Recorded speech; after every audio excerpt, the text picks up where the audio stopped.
மதுரை தெப்பக்குளம் பகுதியிலிருந்து முனிச்சாலை சந்திப்பு செல்லும் சாலைகள் அடைப்பால் வாகன ஓட்டிகள் கடும் அவதியடைந்து வரக்கூடிய உடனுக்குடன் நிலையை பார்த்து வருகிறோம். முதலமைச்சருடைய நிகழ்ச்சிக்காக முக்கிய சாலைகள் அடைக்கப்பட்டிருப்பதாலும் காமராஜர் சாலையில் நடைபெறும் நிகழ்ச்சி ஒன்றில் முதலமைச்சர் பங்கேற்க இருப்பதாலும் இந்த முக்கிய வழித்தடங்களில் இயங்கக்கூடிய சாலைகள் அடைக்கப்பட்டதால் பொதுமக்கள் பெரும் இன்னலில் ஆளாகி தவித்து வருகிறார்கள். இது குறித்த கூடுதல் தரவுகளோடு மதுரையிலிருந்து இணைகிறார் எமது செய்தியாளர் சல்மான். வணக்கம் சல்மான். தற்போது முதல்வருடைய வருகைக்காக காலையில் 7 மணியிலிருந்து சாலைகள் அடைக்கப்பட்டதால் பொதுமக்கள் மற்றும் வாகன ஓட்டிகளுக்கு ஏற்பட்ட இன்னல்கள் மருத்துவம் அவசர தேவைகளுக்காக மருத்துவமனைக்கு செல்லக்கூடிய முதியவர்கள் மற்றும் ஆம்புலன்ஸ் வாகனங்களுடைய இன்னல்கள் குறித்த கூடுதல் தரவுகளின் சல்மான் விரிவாக பதிவிடலாம்.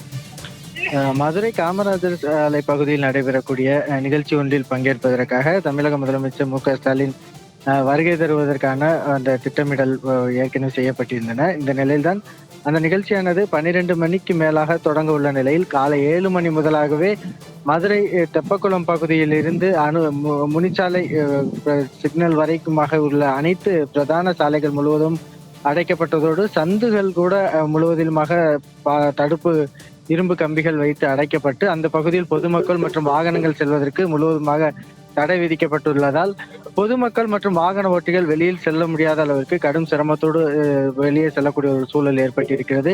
அதனால் அந்த பகுதி முழுவதிலும் கடுமையான போக்குவரத்து நெரிசல் ஏற்பட்டுள்ளதோடு அந்த பகுதி வழியாக செல்லக்கூடிய பள்ளி மற்றும் கல்லூரிகளுக்கு செல்லக்கூடியவர்கள் அதே போன்று வணிகர்கள் நீண்ட தூரம் சுற்றி செல்லக்கூடிய ஒரு சூழல் ஏற்பட்டு வரக்கூடிய ஒரு நிலையும் ஏற்பட்டிருக்கிறது. அதே போன்று அந்த நிகழ்ச்சி முதலமைச்சர் நிகழ்ச்சி நடைபெறக்கூடிய பகுதியை சுற்றிலும் இருக்கக்கூடிய கடைகளை அடைப்பதற்கு உத்தரவிட்டுள்ள நிலையில் வணிகர்களும் கடும் சிரமத்திற்கு ஆளாகி இருக்கிறார்கள். மேலும் அந்த தெப்பக்குளம் முதலாக அந்த முனிச்சாலை சிக்னல் வரையும் உள்ள அனைத்து கடைகளில் ஏராளமான கடைகள் அடைக்கப்பட்ட நிலையில் வணிகர்களும் சிரமத்தோடு இருக்கக்கூடிய சூழலில் பொதுமக்களுக்கு தேவையான உணவுகள் கிடைப்பது கூட சிரமம் ஏற்பட்டிருக்கிறது. அதே போன்று விரகனூர் பகுதி, தெப்பக்குளம் பகுதி உள்ளிட்ட பகுதிகளில் உள்ள பஸ் ஸ்டாப் பேருந்து நிறுத்தங்களின் முன்பாக திமுக கொடி கம்பங்கள் கட்டப்பட்டதோடு மற்றும் கயிறுகள் வைத்து முழுவதுமாக அடைக்கப்பட்டுள்ளதால் வரக்கூடிய பயணிகளும் கடும் சிரமத்தோடு நீண்ட தூரம் சுற்றி அலையக்கூடிய ஒரு நிலை ஏற்பட்டிருக்கிறது.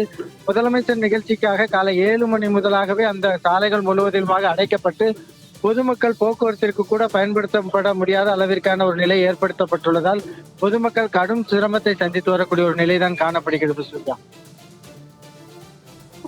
மதியம் 12 மணிக்கு துவங்க இருக்கக்கூடிய முதலமைச்சருடைய நிகழ்ச்சிக்காக காலை 7 மணிக்கு அடைக்கப்பட்ட சாலைகளால் பொதுமக்களுக்கு ஏற்பட்ட இன்னல்கள் குறித்த கூடுதல் தரவுகளுக்கு நன்றி சல்மான்.